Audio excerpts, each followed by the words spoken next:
देख रहे हैं अपना बिहार। मैं हूं शुभे मिश्रा आपके साथ और चलिए करते हैं बुलेटिन की शुरुआत बड़ी खबर के साथ। किशनगंज से आपको बड़ी खबर बताएं, जहां निकाय चुनाव के बाद दो गुटों में झड़प हो गई। वार्ड संख्या 16 के प्रत्याशियों के बीच मारपीट की घटना घटी है। मारपीट में 10 से ज्यादा लोग जख्मी हुए। पुलिस ने हंगामा कर रहे लोगों को वहां से खदेड़ डाला। ये बड़ी जानकारी आपको दे रहे हैं किशनगंज से, जहां पर चुनाव के बाद दो गुटों में झड़प की खबर सामने आई है। हालांकि पुलिस मौके पर पहुंची और जो लोग उपद्रव मचा रहे थे उन्हें वहां से खदेड़ दिया गया है। तो किशनगंज से ये बड़ी जानकारी आपको दे रहे हैं। उम्मीदवार सहित 10 लोग जख्मी हुए हैं। पुलिस ने उपद्रवियों को वहां से खदेड़ दिया है। ये तस्वीरें आप देख पा रहे होंगे। लोगों की भीड़ वहां पर एकत्रित है, साथ ही साथ पुलिस प्रशासन भी मौजूद है। एम्बुलेंस की गाड़ी लगी हुई है। जो लोग भी जख्मी हुए हैं उन्हें अस्पताल में फिलहाल इलाजरत रखा गया है। और इस पूरी खबर की अधिक जानकारी के साथ किशनगंज से हमारे संवाददाता आशीष सिन्हा हमारे साथ फोन लाइन पर जुड़ चुके हैं। आशीष, क्या कुछ जानकारी है, क्या कुछ हुआ जब मतदान हो चुके थे, उसके बाद आखिर ये उपद्रव क्यों? जी, मतदान शांतिपूर्ण माहौल में हुआ था, लेकिन वार्ड नंबर 16 में दो गुटों में पहले से ही रंजिश लगातार दबाव बना रहे थे। कांटे की टक्कर थी वहां, तो उसी में शमसुज्जमा के आदमी द्वारा दूसरे गुट पे हमला कर दिया गया है और दर्जन लोग घायल हैं। अभी अस्पताल में सबको लाया गया है। स्थिति तो तनावपूर्ण है। मौके पर एसडीपीओ सहित तमाम पुलिस बल लेके पहुंचे थे, जो अभी स्थिति को नियंत्रण में बताया जा रहा है। बहुत बहुत शुक्रिया आशीष हमारे साथ जुड़ने के लिए, तमाम जानकारी के लिए। तो किशनगंज से ये बड़ी जानकारी आपको दे रहे थे, जहां दो प्रत्याशी सहित कई अन्य उम्मीदवार इस वक्त जख्मी हैं और उनका इलाज चल रहा है। और चलिए अब बढ़ते हैं आगे। पटना के अगमकुआं के पहाड़ी मौजा और रानीपुर मौजा में मेट्रो यार्ड निर्माण के लिए जमीन अधिग्रहण को लेकर लोगों में जबरदस्त आक्रोश है। मेट्रो यार्ड निर्माण को लेकर निर्माण एजेंसी की ओर से मिट्टी भराई किए जाने के दौरान जमीन मालिकों का आक्रोश भड़क उठा और लोगों ने जमकर हंगामा मचाया। लोगों ने जहां निर्माण एजेंसी के कर्मचारियों को मौके से खदेड़ दिया, वहीं निर्माण एजेंसी के बनाए गए स्टोर रूम में भी तोड़फोड़ की है। इसके बाद लोगों ने आगजनी भी की। लोगों ने जबरन जमीन कब्जा किए जाने का आरोप लगाते हुए जमकर नारेबाजी की। ये दो तस्वीरें इस वक्त आपकी टीवी स्क्रीन पर देखिए, कैसे वहां पर लोगों का गुस्सा भड़क उठा है। आगजनी कर लोगों की तरफ से जमकर नारेबाजी की गई। हम लोग को परेशानी है कि बहुत मुश्किल से हम लोग जमीन लिए हैं। बहुत गरीब आदमी हैं हम लोग। जमीन लेने के बाद हम लोग घर बनाने के लिए थे। जबरदस्ती चोरी कर रहा है सरकार। रात में काम लगाता है और लेडीज बोलती है लेडीज को जेल ले जाता है।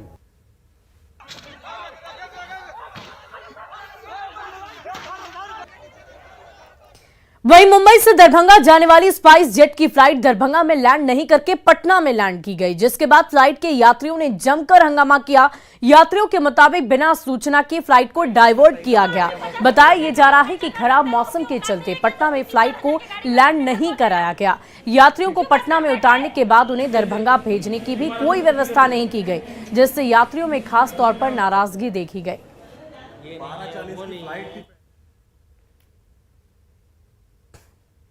बस बोल रहे तब से 2 घंटे से आ रहे कहाँ आ रहे कुछ पता नहीं। मतलब मुंबई से आपने फ्लाइट लिया दरभंगा के लिए, पटना लाकर छोड़ दिया और यहाँ जब किन्हीं से बात कर रहे हैं तो कोई रिस्पांस नहीं दे रहा। वो भी, और मुंबई में भी फ्लाइट डिले था। मुंबई में भी जो 12:50 का टाइम था वो भी 1:30-2 बजे तक चला। फिर 2 बजे से 3:30 बजे तक वो रनवे में ही घूम रहा था 1-1.5 घंटा। फिर जाके स्टार्ट हुआ। लास्ट मिनट में हमें बोला विजिबिलिटी नहीं है तो पटना लैंड कर। जो रिशेड्यूल किया गया है 1:40 कहाँ से कहाँ तक का था? मुंबई से लेके दरभंगा का। क्या हुआ? बट रिशेड्यूल करने के बाद भी फ्लाइट टेक ऑफ किया 3 बजे और दरभंगा एयरपोर्ट से लाके ला दिया यहाँ पटना। बोला वेदर खराब है यहाँ पे लेके आ गया है। ये पहले इन्फॉर्म करना चाहिए ना। हमको उतरना था 3 बजे, हम उतर रहे 5 बजे यहाँ पे। उसके बाद कोई सुविधा नहीं है, कोई रिस्पॉन्ड नहीं कर रहा उस चीजों के ऊपर। 12:40 का फ्लाइट को रिशेड्यूल किया, सब भाग रहे हैं। यहाँ पे आने के बाद बोलते कि बस में चले जाओ, और बस भी जो है इनका, वो बस कितना घटिया बस है।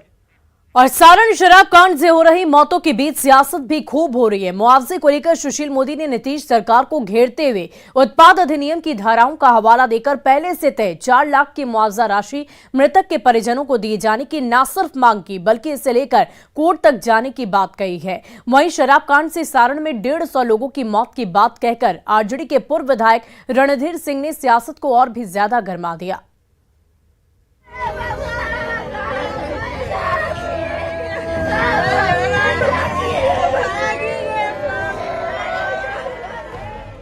सारण में जहरीली शराब कांड के बीच प्रशासन भले दावा कर रहा हो कि इलाके की घेराबंदी कर दी गई है। घर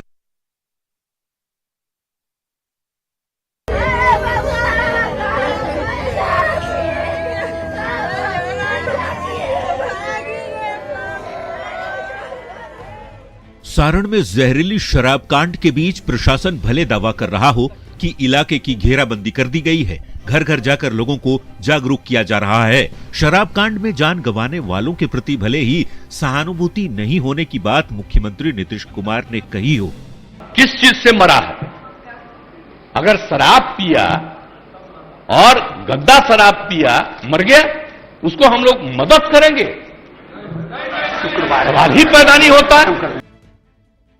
लेकिन इसी मुद्दे पर विपक्षी बीजेपी ने नीतीश सरकार की घेराबंदी कर दी है। सरकार के खिलाफ मोर्चा खोलते हुए सांसद सुशील मोदी कहते हैं कि शराबबंदी कानून के तहत मुआवजा पीड़ितों का अधिकार है और सरकार इससे इनकार नहीं कर सकती। इससे जुड़े कागजातों को दिखाते हुए सुशील मोदी ने उत्पाद अधिनियम 2016 की धाराओं की जानकारी भी दी। जो बिहार उत्पाद अधिनियम 2016 है, उसकी धारा 42 कहती है कि मृत्यु होने पर डीएम को यह पावर है कि 4 लाख रुपया मुआवजा दिया जा सकता है। कॉम्पनसेशन भुगतान करने हेतु कलेक्टर द्वारा आदेश दंड प्रक्रिया संहिता 1973 में इस अधिनियम के अधीन डीएम को अधिकार है कि आदेश पारित करते समय यदि उसे लगता है कि किसी स्थान पर बेचे गए शराब के सेवन के कारण किसी व्यक्ति की मृत्यु हुई या बीमार हुआ, तो वह निर्माता विक्रेता चाहे वह किसी अपराध में दोष सिद्ध हुआ हो या नहीं, कॉम्पनसेशन के रूप में प्रत्येक मृतक के प्रतिनिधि को कम से कम 4 लाख रुपया। सुशील मोदी ने तो सरकार को चेतावनी देते हुए पीड़ितों को मुआवजा दिलाने के लिए कोर्ट तक जाने की बात भी कही। तो अगर एक्साइज और प्रोहिबिशन एक्ट की धारा 42 में यह प्रावधान है तो मुख्यमंत्री जी आपको देना पड़ेगा और इन गरीबों को मुआवजा दिलवाने के लिए भारतीय जनता पार्टी और किसी भी सीमा तक जाएगी।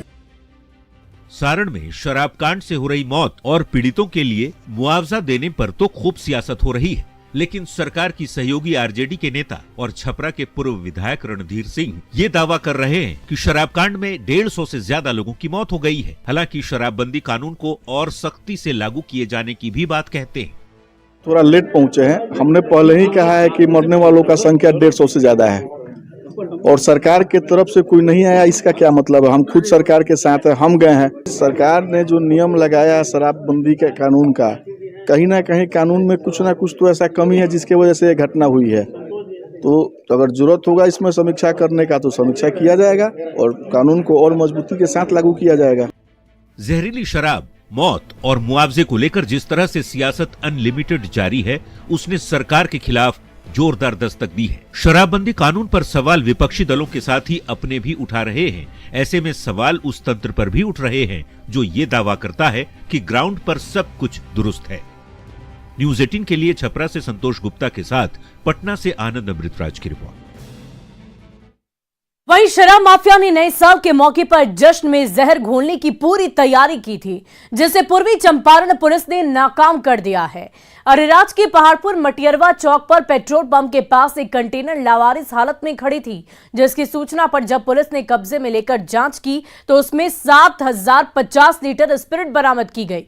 पुलिस के मुताबिक इस स्पिरिट को भी छपरा भेजे जाने की पूरी तैयारी थी, लेकिन सारण शराब कांड के बाद पुलिस की सख्ती की वजह से शराब माफिया ने इरादा बदल डाला था। भारी मात्रा में जब्त किए गए स्पिरिट से नए साल के मौके पर शराब बनाने की पूरी तैयारी थी, लेकिन समय रहते पुलिस ने शराब माफिया की मंसूबों पर पानी फेर दिया है।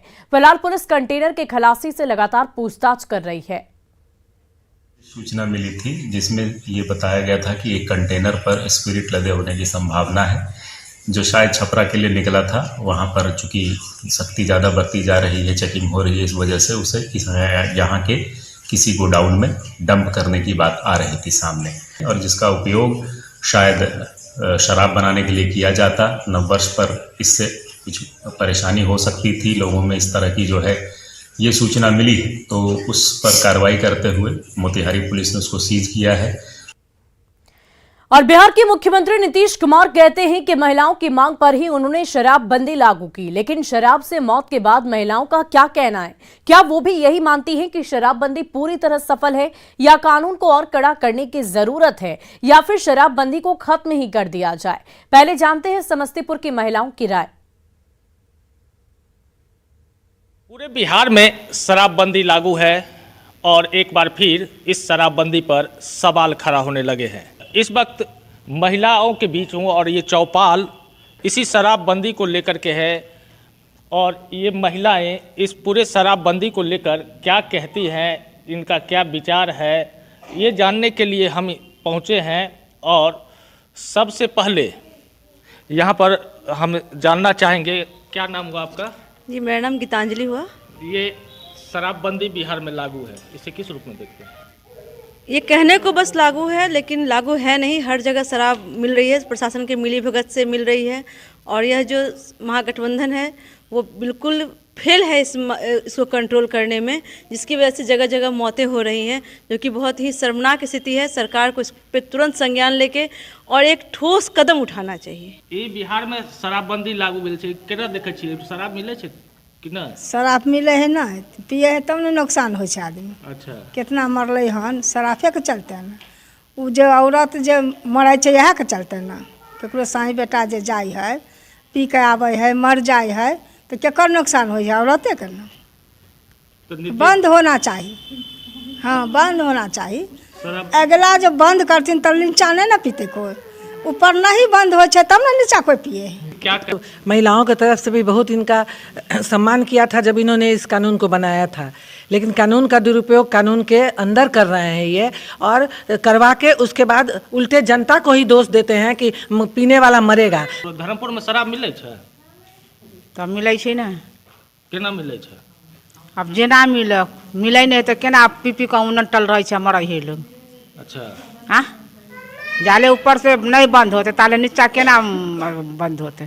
तो यहाँ पर कभी धर्मपुर में पुलिस के कार्रवाई भेले? के करते हैं? के करता है? की चाहे छी बंद होय के चाहे कि ना? तो बंद नहीं होता है तो कि आदमी मरते पब्लिक। तो ये जे नीतीश कुमार तो कहै छथिन बंद भ गेलै, कहाँ बंद भेले है? कहाँ बंद भेले? झोरे झोरे घरे घरे पहुँचे है तो बंद कहाँ से भेले? जो नियम लागू किए हैं नीतीश कुमार, उसको घर घर जो शराब पहुंचती है, 1 के 4 दाम में बिकती है, हर छोटे छोटे बच्चे भी इसके आदी हो गए हैं।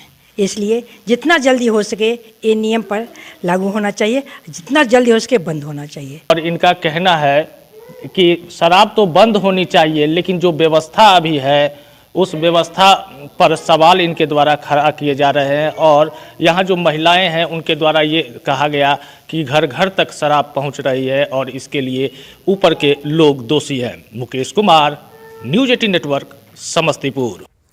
और पूर्णिया की जलालगढ़ प्रखंड की चक पंचायत की महिलाओं ने बिहार में सबसे पहले शराबबंदी को लेकर बिगुल फूंका था, जिसके बाद बिहार में शराबबंदी लागू की गई थी। शराबबंदी कितनी सफल है, जानते हैं जलालगढ़ की महिलाओं की राय।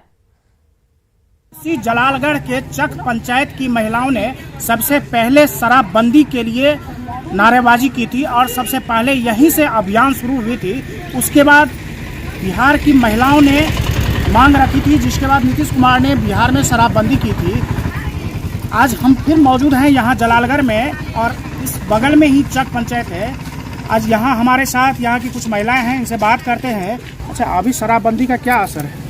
कोई असर नहीं, बहुत बुरा असर है। अभी कहीं बंद नहीं हुआ, खुलेआम बिक रहा है शराब। खुलेआम बिक रहा है? जी सर। अच्छा, पहले तो आप लोगों ने ही मांग किया था कि शराबबंदी होना चाहिए था, तो क्या अब क्या चाह रहे हैं? बंद हो जाए, बंद होना चाहिए। वही चाह रहे हैं कि बंद हो जाए तो अच्छा रहेगा। बंदी का हमको तो लग रहा है शराबबंदी होना चाहिए। और शराब बंद अच्छा है। और शराब चल रहा था ना, तो बहुत लोग मतलब रास्ते में अजीब चल रहा था। माता और पिता को कुछ नहीं बुझता था। अभी भी तो लोग मर रहे हैं शराब पी के, मर रहे हैं, लेकिन वो लोग नहीं ना बुझ रहा है। वो लोग तो सोच रहा है कि पी रहे हैं। शराबबंदी तो है, ये बात तो फिक्स है, बशर्ते शराब फिर भी बिक रहा है। चोरी छुपे लोग बेच रहे हैं। क्या होम डिलीवरी हो रही है? हाँ, हो रही है।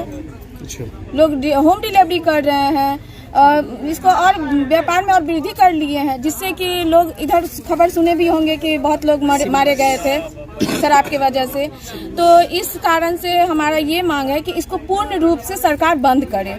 अच्छा, आप लोगों ने शराबबंदी को लेकर आवाज उठाई थी सबसे पहले? जी, जीविका समूह से हम लोग बात कर रहे थे सर। जीविका समूह ही सबसे पहली बार जो है शराबबंदी के लिए आवाज उठाई थी, नीतीश कुमार के सामने रखी थी वो।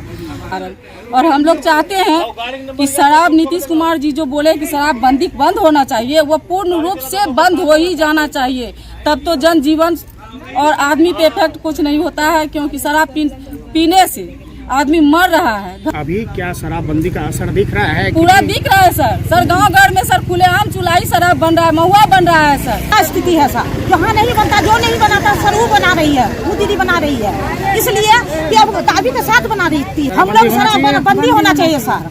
ये वो महिलाएं हैं जिन्होंने शराबबंदी को लेकर अभियान छेड़ा था और आज फिर ये कह रही हैं कि शराबबंदी की नीति को और कड़ाई से लागू होना चाहिए। कुमार प्रवीण, न्यूज़ 18, जलालगढ़, पूर्णिया। और भोजपुरी के शेक्सपियर कहे जाने वाली नाटककार भिखारी ठाकुर की आज 134वीं जयंती मनाई गई। इस मौके पर भोजपुरी कवि सम्मेलन का भी आयोजन किया गया। कार्यक्रम में शामिल बीजेपी सांसद और भोजपुरी कलाकार मनोज तिवारी ने भिखारी ठाकुर की तुलना राजा राम मोहन रॉय से की। ये लगता है कि भिखारी ठाकुर जी को भोजपुरी का राजा राम मोहन राय कहना चाहिए, क्योंकि उन्होंने पूरी सामाजिक चेतना को बदल दिया। जहां बूढ़े लोग 16 साल की बच्ची से शादी हो रही हो, वो व्यक्ति बदल गया। जहां ऐसे बाल विवाह करने वाले माता पिता के मन बदल गए और विवाह करने वाले पक्ष का भी मन बदल गया। और उन्होंने जो रास्ते दिखाए हैं कि आप दुनिया में कहीं भी रहो, अपनी संस्कृति से जुड़ के रह सकते हैं क्या, वो एक बहुत बड़ा मैसेज है, उसको हम लोगों को फॉलो करना चाहिए। और भोजपुरी की शेक्सपियर भिखारी ठाकुर की जयंती पर पटना में नवगीतिका संस्था की ओर से संगोष्ठी का आयोजन किया गया। संगोष्ठी में लोक गायिका मैथिली ठाकुर भी शामिल हुई, जिसमें प्रसिद्ध नाटक विदेशिया पर चर्चा की गई। वहीं मैथिली ठाकुर और नीतू नवगीत ने अपने अंदाज में भिखारी ठाकुर को श्रद्धांजलि अर्पित की। चलनी के चालल दुल्हा, सुप के फटकारल हो, दियरा के लागल बरदू, अरे बाजन बाजल हो, दियरा के लागल बरदू, अरे बाजन बाजल हो। आवा के पाकल दुल्हा, झावा के झाड़ल हो, आवा के पाकल दुल्हा, झावा के झाड़ल हो। कल छुल के दागल बक, लोलपुर के भागल हो, कल छुल के दागल बक, लोलपुर के भागल हो। चलनी के चालल दुल्हा, सुप के फटकारल हो, चलनी के चाल। और पटना में पटना सेंट्रल स्कूल का वार्षिक महोत्सव मनाया गया। समारोह में बिहार सरकार के मंत्री जयंत राज और मंत्री मुरारी गौतम शामिल हुए। वहीं इस मौके पर आचार्य सुदर्शन महाराज ने बताया कि स्कूल में बच्चों को पढ़ाई के लिए तनाव मुक्त वातावरण बनाना चाहिए और गार्जियन अपने बच्चों को हर समय प्रोत्साहित करें, जिससे उनका व्यक्तित्व का समुचित विकास हो सके। इस अवसर पर सांस्कृतिक कार्यक्रम की भी प्रस्तुति की गई। आयोजन का मुख्य उद्देश्य होता है अभिभावकों को उनके बच्चे द्वारा किए गए कार्यों को दिखाना। एक वर्ष के अंदर में स्कूल ने बच्चों पर कितना काम किया है, कौन सी उपलब्धि प्राप्त हुई है बच्चों को, इस चीज को दिखाना। साथ ही बच्चों को अप्रिसिएट भी किया जाता है। आज हम लोग बहुत बच्चों को अप्रिसिएट भी कर रहे हैं, जो बच्चे रेगुलर आते हैं, जो ड्रेस में आते हैं, जो डिसिप्लिन का पालन करते हैं। और खबरें लगातार जारी रहेंगी। रुक करते हैं अब तक की सुर्खियों का। Headlines presented by elegant steel, India's number 1 QST बार। भरोसा दिखता नहीं टिकता है।